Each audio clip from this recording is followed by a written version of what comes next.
Welcome to another episode of Systematic Geekology. This is a space where we seek to create and cultivate healthy conversations between those things we geek out on and the philosophical and theological questions that often arise out of our fandoms. Like, what does it mean to be human? What makes a hero? What makes a villain? How do the stories and narratives we geek out on shape how we live in the world? We are your priest to the geeks. We aren't all ordained, but we see ourselves as mediators at the intersection of geek culture and going deeper in our faith. We don't always have to agree, but we do respect each other, and we see everyone as a beloved child of God. Everyone geeks out on something, so come geek out with us and enjoy the show.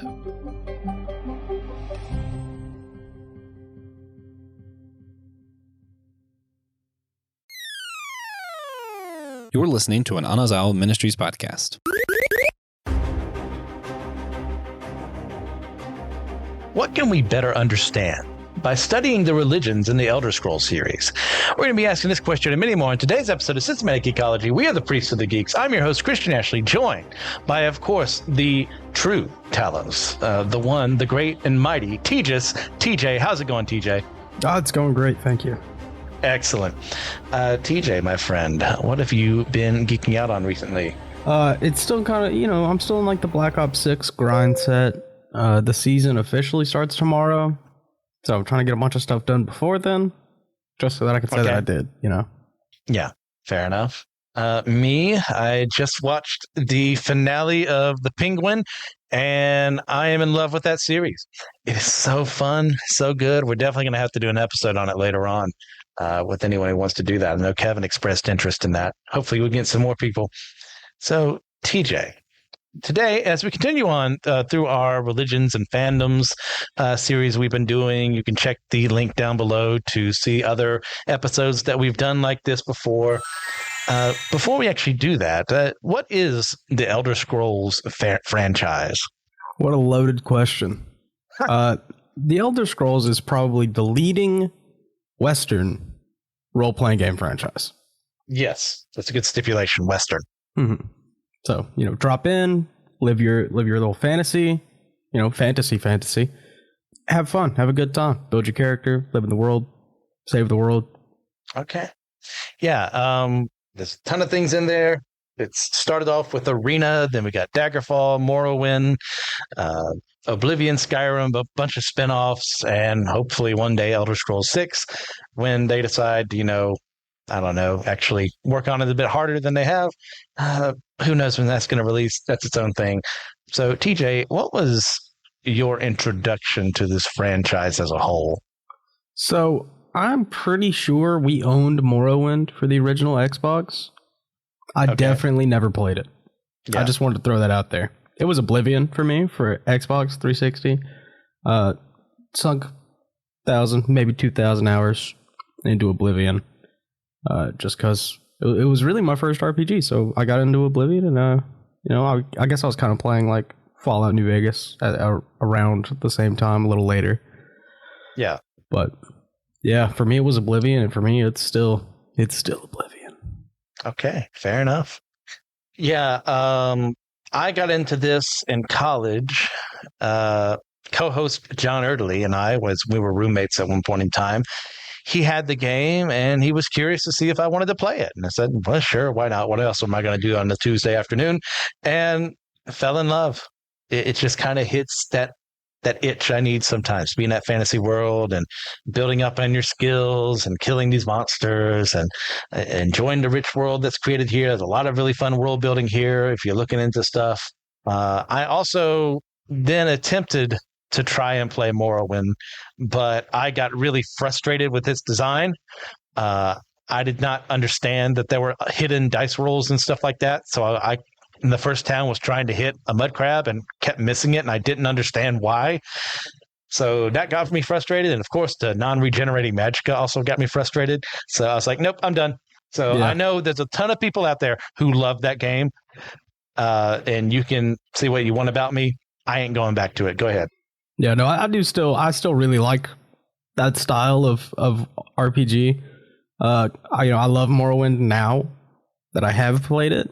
I'm not going to choose to go play it, because if I want an experience like that, I'm going to go play Knights of the Old Republic. Oh, yes, a far better game. Yeah. No, Morrowind is still really good.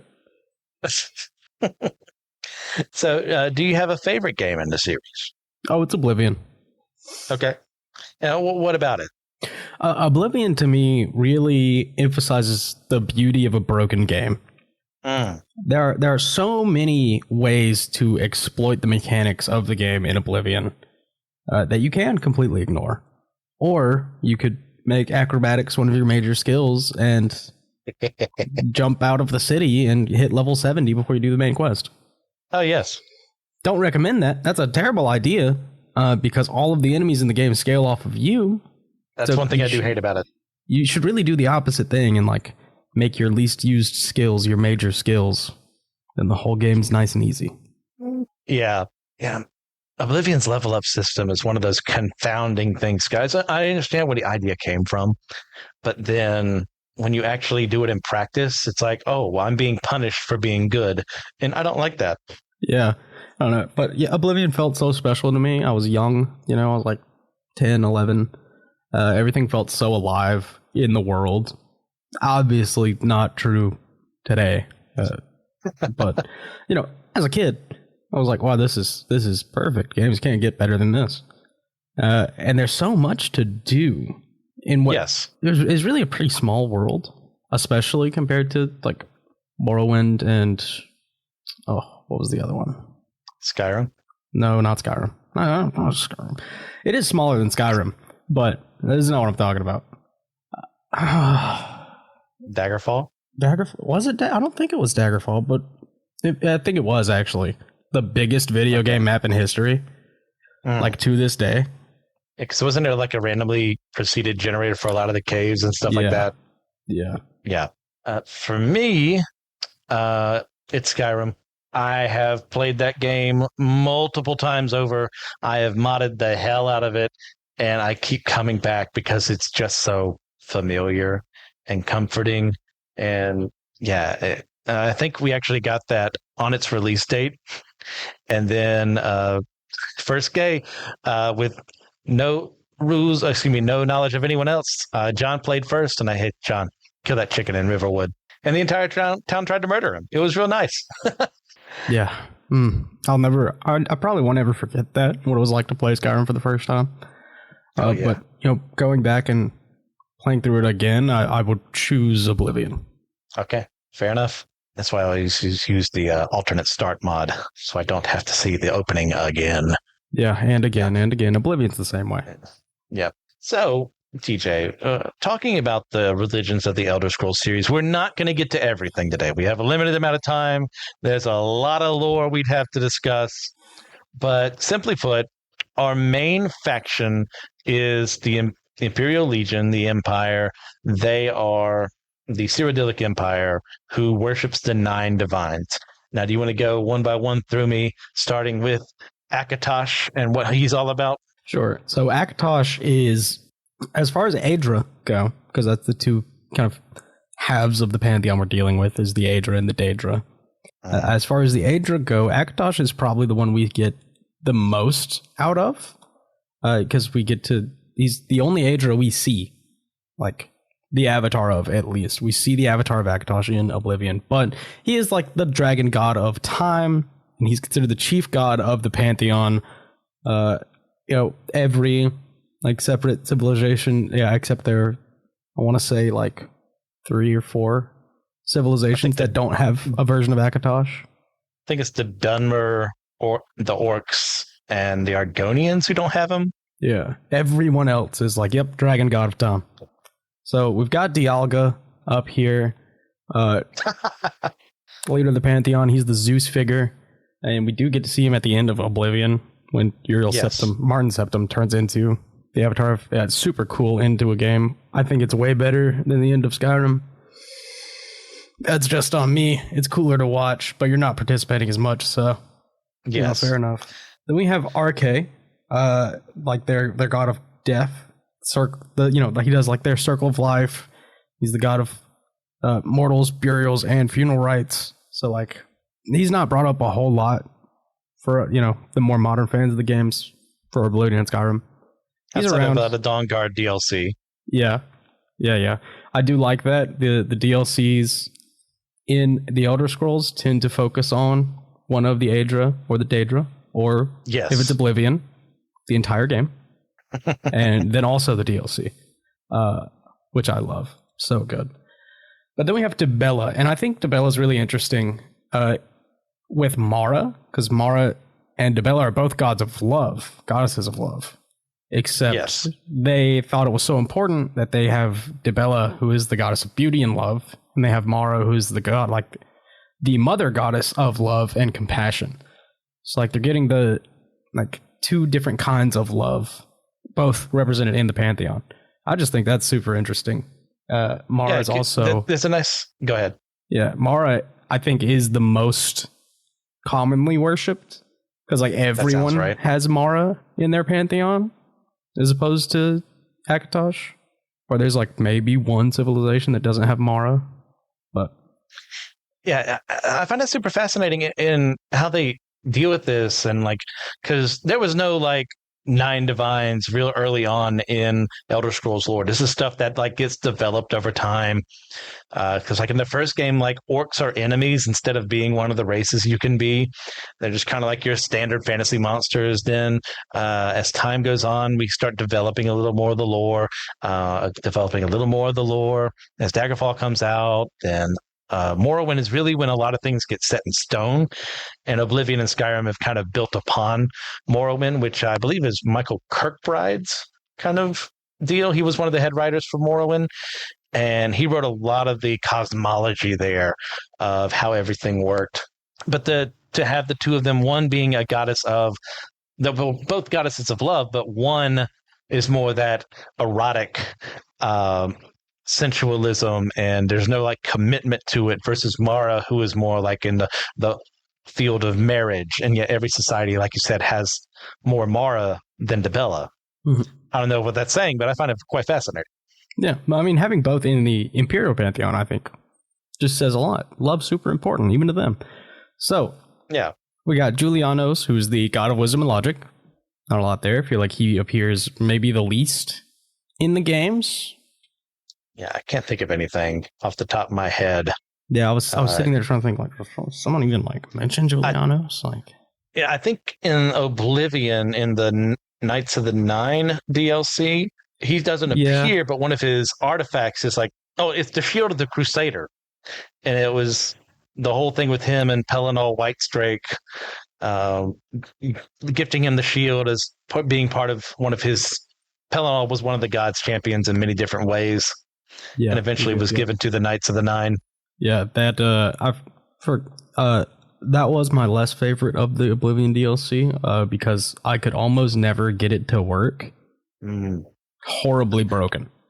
I hated the morality thing so much because oh no, you stole something. Now you got to go make recompense, and you can't advance the DLC any further. It's like you've taught me not to play the game that you've been teaching me to play this whole time. I don't like that. Yeah. But it's still a good DLC. I think these are like up there, like top 15 DLC all time for me. But nothing's better than horse armor. Nothing but the Shivering Isles, then horse armor, then the Way of the Nine. Yeah, I'm comfortable with that list. Okay. So then we have Kinnereth, who is the goddess of the air, wind, sky, and the elements. Separate things. Very important. I will say a lot of these come from like books within the game. Within the games is where you get a lot of this information. So this is like a living, breathing pantheon we're talking about. So if you're watching this to prepare for like Elder Scrolls 6, don't get mad at us when you get in there and it's all different. Yeah, that's one of the interesting things about like the game canon is that there's no strict canon in certain parts. They can always remake things and reshape them however they want, or Yeah, they can always just say, "Oh no, here's another Kalpa," which Kalpa being like their cyclical time thing of there used to be a civilization before this and the civilization before that, and there's like an endless cycle of time, much in the way that for Marvel fans out there, it's like Galactus coming from the big crunch of the universe that preceded the Marvel 616 that we know, and he being the last survivor of that. So think that. Yeah. Super not confusing at all. No, not at all. Yeah, Kine is what she's kind of known as in the Nordic side of things, and we get to see in Skyrim one of her special trees, the Gilder Green, that is protected by natural beings like Spriggans and stuff like that. That you have to make the choice. Do you stab the tree with this eldritch knife you find with hag ravens, or do you actually allow a follower of Kinnereth to worship the tree and take a sapling back? Yeah, and it's like in this scenario where the Aedra have so much less influence over the world than the Daedra, you really got to be a bad person. Yeah. Well, actually, that's something important before we get to the rest of the Pantheon. Like, what is it about the Aedra that makes them less effective than their counterparts in the series? Yeah. So this is part of the extremely not convoluted creation story,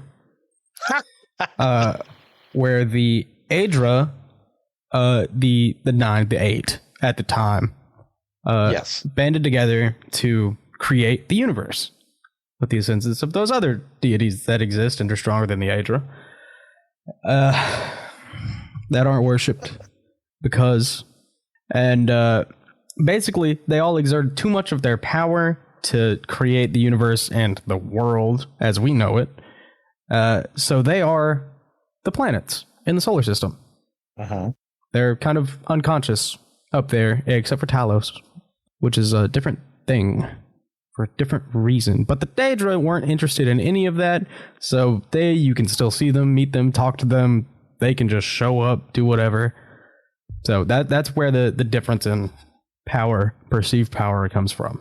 Yeah, because in the process of creation, they used a lot of their power to make things and put a sphere of influence on Nirn, which is our Earth in this reality. And as a result of that, there's some legends say that they were tricked into doing so by someone like Lorcan or what have you. And we'll get to Lorcan in a little bit. But others say that they did it willingly, knowing they wouldn't be as powerful. They wouldn't have as much of an influence on Mundus Sun, on Nirn. All these proper nouns we're throwing your way today.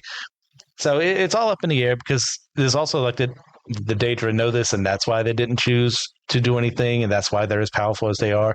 Because it's not like the 9 divines, and at the time 8 divines, can't interact with the world. Because I know some do show up in physical form in Morrowind, and of course we see the aspect of Akatosh and Oblivion. Then for Skyrim, what am I missing here? I know there's something I'm forgetting about. So they can interact with the world. It's just they have to choose to acquire power in order to do so, as opposed to the Daedra, who can pretty much not willy-nilly just show up whenever they want to on Nirn, but have a greater ability to do so. Yeah, they so we get to see a few of their Nordic counterparts, ancient Nordic counterparts, in Skyrim when we go to Sovngarde, but they never mention it. Yeah. Yeah, there's not like an in-game narrator who's like, that's the Nordic version of Kinnereth. Because we do meet Shore up there. And another thing we're going to get into as we move on through this is that things just kind of like have different names across, different cultures and races and stuff like that. So what, the Nords and Imperials will call Akatosh, but the High Elves and the Snow Elves will call him Ariel or something like that. So it's very confusing. If we get something wrong, which we probably will at some point in time, I'm not opposed to you telling me I'm wrong. Just be a little kind about it, please. Yeah, this is the kind of thing where, like, if you went to seminary, graduated, and all you could tell me was the information for the Elder Scrolls Pantheon correctly, I'd be shocked. I'd be amazed. I mean, it does feel like you kind of have to have a PhD in, Elder Scrolls cosmology at times in order to understand what the heck is going on. Yeah. This has to be what it felt like to be one of those people, 100 to 300 years ago, like trying to put together the Norse like religion from like the Edda and all that stuff. This is what that feels like. Okay. So we left off at Kinnereth and we discussed Mara. Yeah. So Stendarr, the god of compassion, mercy, justice, charity, luck, and righteous rule by might and merciful forbearance. Longest title. Cool dude. Yes. And we do see later on in Skyrim a group calling itself the Vigilance of Stendarr after the events of the Oblivion Crisis, where Daedric gates open all over the world. This group kind of rallied together and said, no more, never again. So their stated goal is to destroy, undead and Daedra and anything that could possibly interfere with the world like Mehrunes Dagon was doing inside of the events of Oblivion. Mm-hmm. So, to Stendarr, I'm going to go to Zenithar next, who is the god of work and commerce, the trader god. Zenithar, he has a little shrine in Riften. Not a lot to say there. He doesn't do much. Not in the most recent 2 games, at least, I could think of. Yeah. Yeah, outside of that, I think every Adric god gave something to Pelennor Whitestrake that you can find as a relic, as the relics of the Crusaders, but that's about it. Yeah. So, then the ninth, the 8 and the 1. Talos is the 8 and the 1. If you've played Skyrim, you know who Talos is. Yes. You've seen his statues. You've heard the guy yelling about him. He's him. He's the hero god of humanity.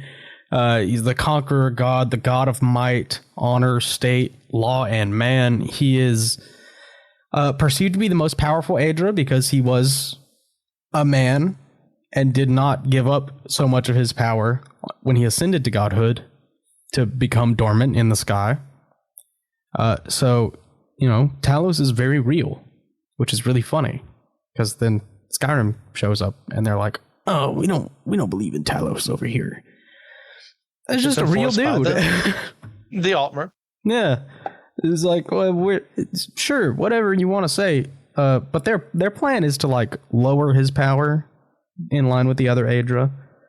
So that's why they're trying to get people to stop worshiping Talos. That's why it's why Skyrim happens. They're the other half of Skyrim, the non-dragon part of Skyrim. Is this, and they're trying to get people to stop worshiping Talos, so people stop perceiving him as an Aedra, so that he won't be as powerful. Yes, and here's where we go through some more impressive metaphysics, in that the way that Talos was able to become a god is that there's also 2 other people there. It's like Wolf and I can't remember the third guy's name, but they kind of all combined into one being, but they also didn't. Don't worry about that part. Through this process known as Chim, Chim, or Kim, however you want to pronounce it, where it allows you to essentially ascend into godhood by understanding that you're kind of in a video game world. It gets really meta and messed up, and I don't pretend to understand it, but I find it fascinating. Yeah. Whoever came up with all this, I hope they went to rehab. But also, fantastic job. Wow. Yes. They've created the series that has lasted as long as it has, and they built upon it, as new games come in and new retcons come in, that it still feels like a living, breathing world. I'll give them that. Yeah. But man, that's got to be a crazy dream journal to read. Oh gosh, I can only imagine. All right. So next up, we had the Aedra. Now we have our Daedra. TJ, go over as many as you want to, because there is quite a lot. Yeah. So there are 16 or 17 Daedra, depending. Most people think it's 16. We have, I'm just going to go kind of fast, if that's okay. We have Azura, the Daedra of Twilight. We have Bathia, the Daedra of Conspiracy, Deceit. Clavicus Vile, Daedra of Insidious Wish. Like, Clavicus Vile's whole thing is weird. He's like a tiny part of Sheogorath, but he's not. But like, his domain also is fully encapsulated within Sheogorath's domain, it feels like. Just tricky contracts He is what deals, he does. Yeah. Yeah. That is also like tempered by his conscience, Barbas, which is also someone who can actually show up as a dog in the real world. It's its own thing. Yeah. We've got Hermes Mora, Daedra controlling fate, knowledge, learning, memory, Hircine, Daedra of the Hunt, Jigalag, one of my favorites, funniest one, funniest name, only in the Shivering Isles, and you have to fight him. Daedra and his sphere of influence is Order. Then we have Malekith, the Spurned. Oh. He does curses. We have Mehrunes Dagon, Lord of Razors, Mehrunes Razor, pretty, I feel like, famous weapon of Skyrim and Oblivion. Yes. Very good dagger. We got Mephala, the web spinner, their sphere is lies and deceit, murder, and sex. Discord. Then we have Meridia, who is like, I want to say almost benevolent. Yeah, I'm still trying to figure out her deal. There's got to be something she's working on, because you would just think, oh, she hates undead. That's a good thing, right? So why is it? Because I don't trust her one bit. Yeah, because like the Daedra aren't necessarily evil. Yeah, they just didn't want to, they didn't want to do that much work, create the universe. They didn't want to lose that power. Most of them definitely are, though. Oh yes, Meridia just kind of isn't. We have Molag Bal, the most Daedra, definitely evil, super evil, the most evil maybe. The Schemer Prince, the Harvester of Souls. His sphere of influence is domination, enslavement. He has some other worse nicknames. Yeah, we won't mention them here. Yeah, Father of Vampires. That one's not so bad. Through that thing we won't mention. Yeah. So we've got Namira, the Ancient Darkness. Scary. The Spirit Daedra. Yes. Lady of Decay. We've got Nocturnal, one of my favorite Daedra, just because the Star of Nocturnal was like the perfect soul gem in Oblivion. You just get it, fill it with a soul, use the soul, refill it again because it doesn't break. It was awesome. Great thing to pick up. Then we got Periite, the Taskmaster. They kind of considered to be the weakest one. Yeah, they have dominion over like the lowest planes of Oblivion. They're not really doing much.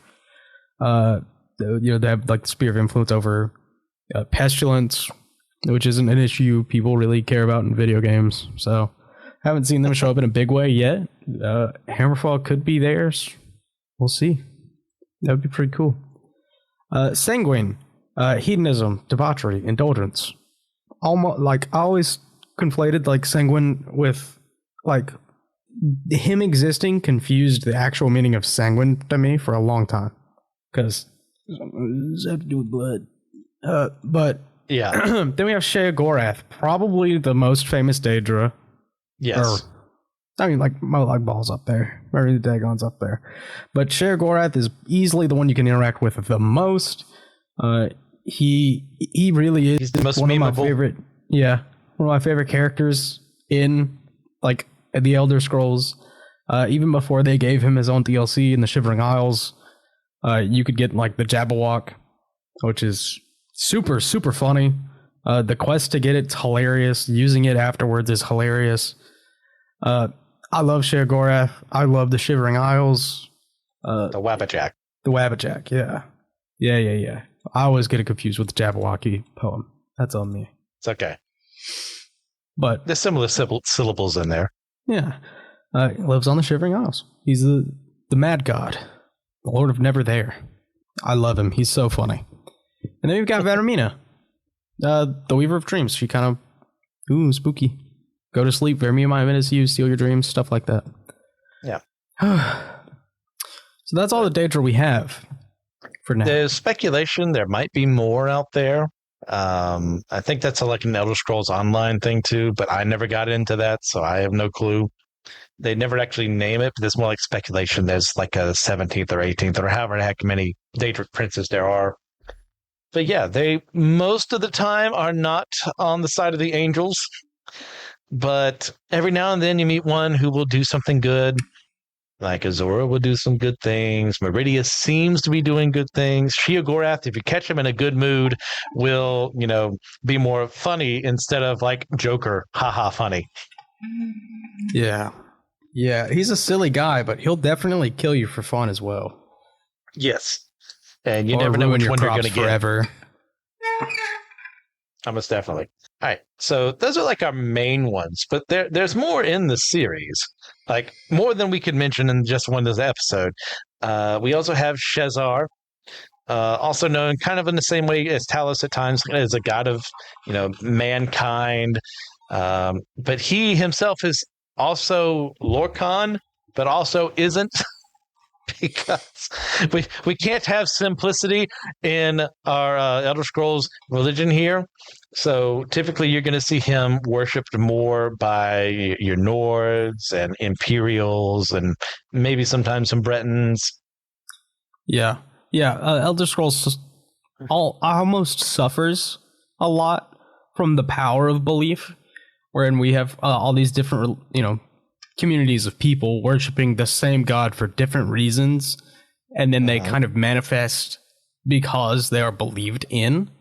So it's like every god has multiple personalities that also exist. Yeah, even Daedric princes, like Jigalag is like the Mr. Hyde, or actually Dr. Jekyll of Sheogorath. Yeah. But they are distinct. But also the same. Like, you better go stop Jigalag. There's nothing I can do about it. It's him. The duality of chaos and order. Yeah, it's him the whole ordering time. A hit on himself. So funny. So funny. And then we have the actual Lorcan himself, who is incredibly important for the lore behind Morrowind. And that's how an entire race of people, the Dwemer, commonly known as the dwarves, even though they weren't small. I think it's like a linguistic thing. That's why they're called that. And they just disappeared because it turns out they were trying to make themselves into God. And they were using the heart of Lorcan to attempt this, and then just stopped existing. Yeah. Yeah, I feel like what really happened is they didn't want to go through the pain of having a smaller player option. So they just didn't. They wrote them out. They're like, yeah, they can exist, but you can't have them. So they could definitely bring back the Dwemer whenever they feel like it. I think they're just too committed to the bit at this point. Yeah, because that's the grand mystery is what actually happened to him. At best, we just have speculations. And the one Dwemer that you can actually meet in-game in Morrowind was in one of the planes of Oblivion at the time. So he wasn't affected by what was going on here. And we should probably say Oblivion is the kind of alternate, more like pocket dimension-esque thing that's like right next to Mundus and everything. That's where a lot of the Daedric princes live. It's its own thing. Don't get the chart.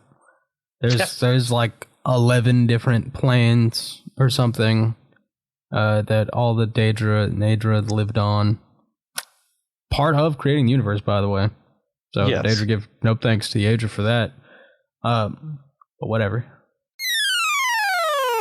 Consider subscribing on YouTube, where you can get some other stuff. You get exclusive series like our comic book catch-up, Manga Mustard, Drinks with Tejas, and a companion series we do each year to go with our annual theme. You also get access to Friday Night Frights and Wednesday Night Weeaboo and Spidey Swing-Bys with Christian Ashley. You get access to other exclusive shorts, like what I'm going to be doing soon are non-canon, where I'm going to be reviewing different IPs that are outside of canon from our favorite fandoms or the Bible and discussing whether or not it should be canon.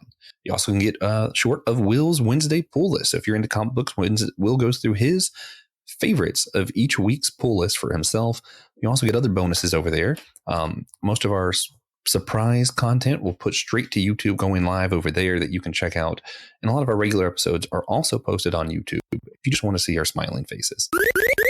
Most of them there's plenty of other deities we could have followed. There's some that only the Bosmer, the Wood Elves worship, and there's some that only the Altmer worship. But for the sake of time, let's move on. And one thing we kind of brought up here is that these different cultures have different beliefs about the gods, which is kind of also reflected aspects of them that have altered reality in certain ways. So like what can we learn from how the religious systems within the world of the Elder Scrolls end up syncretized over time? Yeah, I think it's interesting to compare the Elder Scrolls religion to our religions, because kind of like the Elder Scrolls, they have their 8 divines, and the community split and come up with their own ideas for what they do, and we've almost done the same thing with the Abrahamic religions. Like, we believe in God, and then all the other details just kind of get different from there. So it's interesting to look at from that. I've not sat down to do it because I don't want a headache, but it is interesting to think about for a few seconds and then be like, nope, can't go there, don't want to do that. Yes. But it's definitely a similar kind of thing. And then I want to say, like, imperialism is the reason that the religions kind of get syncretized. I mean, like, it's part of the reason the Skyrim Civil War happens is the Nords don't want to conform to the imperial way of life, but they do, because I'm siding with the Imperials because I'm from Cyrodiil. Yeah, we'll get to that in a second. I grew up there.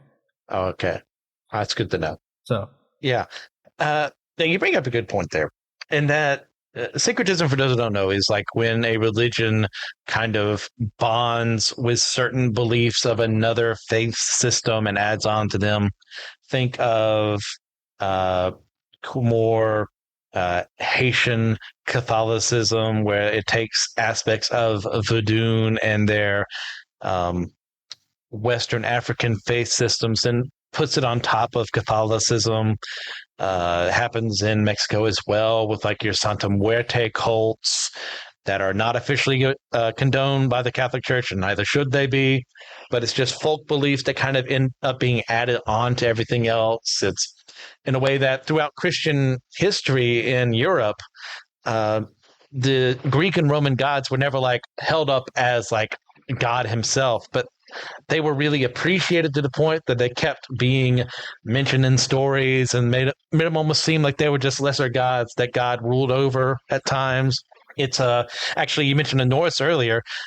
I don't think we had the original Ragnarok because, as scholars have noted, it seems kind of out of character for them to end up with, there were these 2 people who, magically lived and restarted the world, and come to find out that's probably done by Christian missionaries or monks who kind of, totally, Odin and Thor and everyone, they were real, and the world was remade into the one we're in now, and you should be worshiping God. And that's an example of them trying to bring the culture into the religion itself to try and get them to actually worship God. Yeah, now it's also allegedly it was the original concept for the God of War remakes. Was he was going to fight through the Norse pantheon, and then at the end, Jesus Christ was going to show up and be like, "I'm here. You fixed it. You solved all the problems. You killed the pagans." Well, there's another thing too. One of the original endings for the game, as I understand it, as we discussed in our God of War and Assassin's Creed series, is that Kratos was going to be one of the 3 wise men who visited Jesus at his birth. Yeah. Super silly. So great games. Yeah, it's super interesting if they actually pull that off later on. But yeah, anything else you want to say to this? Not necessarily. I think it's a fun thought experiment to do if you have the time and the headspace for it. Okay. So we've noted that the Aedra can actually intervene in the world, and the Daedra most definitely can. So, like, how do you experience a fantasy story where the gods can't intervene and still have stakes in that same story? I think it's really interesting. I think they do it pretty well in Oblivion and Skyrim, where you can pray at a shrine, you can get a real tangible boost in game for it, and kind of the people in the world are well aware that these gods do exist. So they worship them because they exist. Yes. And then the Daedra, who have, I don't want to say objectively more influence, but objectively more influence in the world, do not receive that same kind of worship because they're evil. They're just bad. Yeah. And they'll tell you that. I want to kill all of you, I think. He's like, the Aedra made the universe. Why do you ask? It's weird. Yeah. You just kind of... It's not something you want to think about a whole lot, because Like, I like to believe we live in that world, but some people think we do, like some people believe Satan can interfere in your everyday life in ways that God won't for free will reasons. It's just kind of an odd thing to think about, I think. Yeah, I think specifically in the world here that we have, I think you're right. They play it well enough where they can intervene. There's like a cost to it. It can't happen that often, but you can still receive like benefits from worshiping them. And then you get something like the Daedra, and as a result of them not taking as much energy to play with the material plane of this world, they can interfere a little more often. They can cause more problems, but they don't have free reign. Like Mehrunes Dagon is able to do what he does in Oblivion when the dragon fires are no longer being sealed as a result of their not being a septum emperor in charge and that function not being set in place. Yeah. And it's only through Martin becoming the physical aspect of Akatosh that's able to stop. Right, and that in itself was only possible because you did the quest where you got Martin to like take power from the Plains of Oblivion, and it's a lot. It takes a lot more for an Aedra to do that, and like it does take work for the Daedra to do it. But the difference is, and I think the main difference is that you can't just walk up to an Aedric shrine and have a conversation with the Aedra. Yes. Like, if you walk up to the Shrine of Hircine, he will talk to you and he'll be like, hey, you want to go kill that deer? 12-point buck on my lawn. You want to get that? Yep. So, like, that's the real difference, is just their presence in the world is bigger. As a result of their selfishness. Yeah. And then, in scenarios where you get the ability to go to one of the other planes of existence, like the Shivering Isles or Oblivion, you can just straight up talk to one of the Daedra. You can hang out with them if you want to. You shouldn't, but you can. There's nothing like that for the Aedra. Yeah, and once again, as a result of their expending a lot of their power in order to create things, they lost the ability to do that, to interact with their creation a lot. Which would go to, I would say, very terrible ideas about, how God created the world, a very deist way of looking at things. If God made the world and either he chooses not to interact with it or he can't because it was just that much, just took that much out of him. I don't believe in that kind of God. I see why other people do, but it just doesn't make logical sense to me. So I appreciate how it took from different aspects of different religions to make what they're doing in this world click. Yeah. It's a lot. Yeah. And one of those things, as you mentioned earlier, is, hey, there were 8 divines, now suddenly there's a 9th. And that being Talos, of course, who the god emperor of the Cyrodiilic Empire ascended through the ritual of Chim and however the heck that works, where he became the 9th divine who was worshipped in the Empire. But as we get into Skyrim proper, that's no longer the case. They're now worshiping the 8 divines instead as a result of losing a war with the Thalmor, who do not like the fact that a human god exists and want to kind of unmake Mundus, because in their belief, way back in the day, they used to be spirit. They used to be closer to deities. And by being bound to Mundus in a physical form, they're no longer godlike. So one of the things is they want to remove the worship of Talos, who is keeping things together with his power, so that they can get back to what they used to be. So they made the Empire sign the White Gold Concordant, which had them outlaw Talos worship. So we have a civil war between the Stormcloaks, part of people of Skyrim, and the loyalists to the Empire and the Imperial legions in there, based on this right for them to worship Talos. So what's our take on the civil war and the reasons for why it's being fought? I think it's pretty stupid. I believe in Talos in game. I believe we should worship Talos in game. So whatever you want to take from that, go ahead. The Civil War is dumb. I alone am strong enough to decide the entire outcome of it. So maybe consider the weight of my words. Okay. Wise words indeed. Yeah. I'm with you.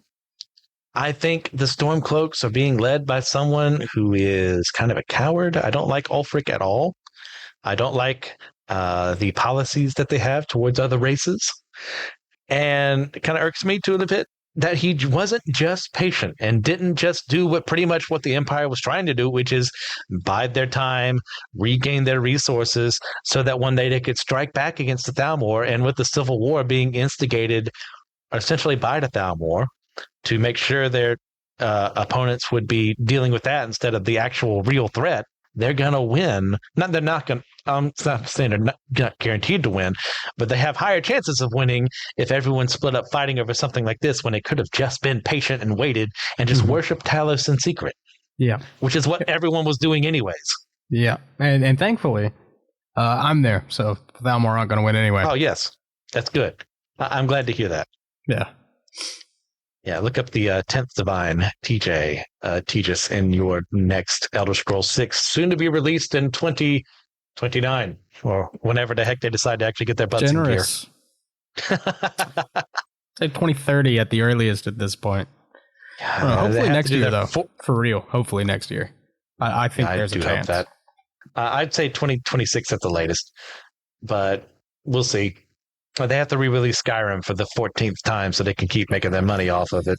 Yeah, well, they're waiting for it to have been long enough since the last Skyrim re-release to put Skyrim in the Elder Scrolls Online. Wow. Yeah, just the whole game picked up and put in ESO. All right. TJ, you have anything else you'd like to add before we start wrapping things up? There is so much to this that we did not cover that I don't think we are capable of covering correctly. Go through every single Elder Scrolls game and read every single book. That's the only way you're going to get all the information. True. And then you won't even understand what you read, and that's okay. You're part of the team. Yeah.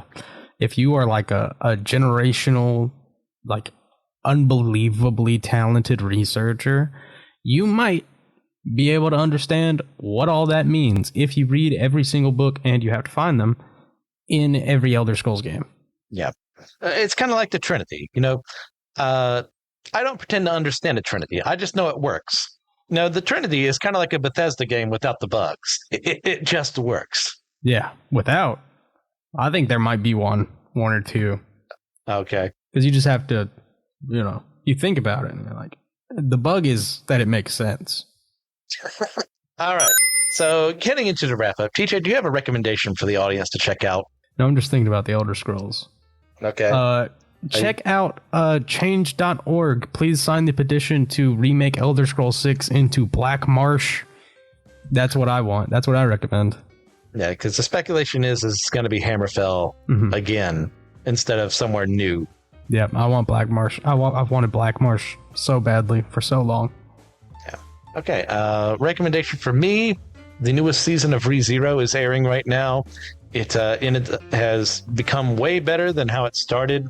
It's an actually good isekai out there, so I would recommend ReZero. I also recommend ReZero. Okay, excellent. Good to hear it.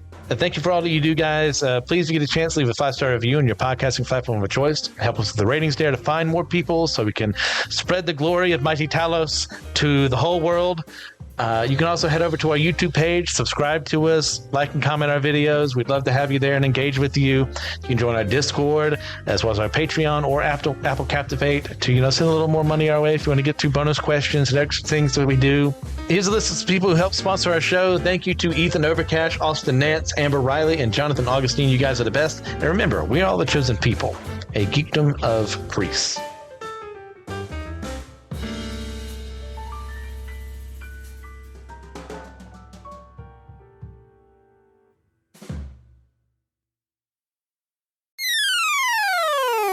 Hello, friends. Are you enjoying what you're hearing from Systematic Geekology today in your earbuds, or whether it's on YouTube, or whether you're in traffic, or whether you're at work? Well, there's another way that you can stay engaged with us at Systematic Geekology, and that's on our Instagram account. Yes, hop over to Instagram, follow.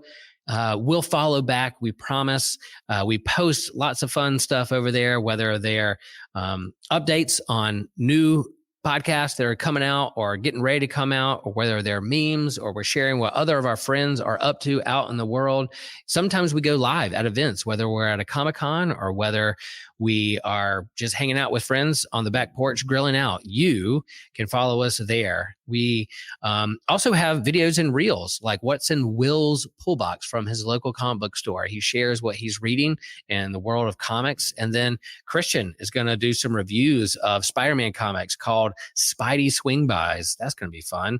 And then there's non-canon stuff. Non-canon? What? Yeah, Joshua's going to be reviewing one intellectual property from outside of the canon of his favorite fandoms, or a piece of literature that's a part of the biblical extra-canonical material. Man, that sounds like fun. But yeah, Instagram is one of my favorite social media outlets, and love to engage with friends and family over there. And so we hope that you can engage with us there.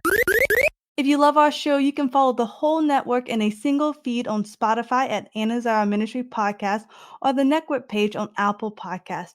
There you'll find shows like The Homely, The Whole Church Podcast, My Seminary Life, Let Nothing Move You, Dummy for Theology, The Bible After Hours, as well as mine and my husband's show, The Clydes, where my husband Taylor and I go through weekly discussions in a devotional conversational method to help us all get closer to one another and God.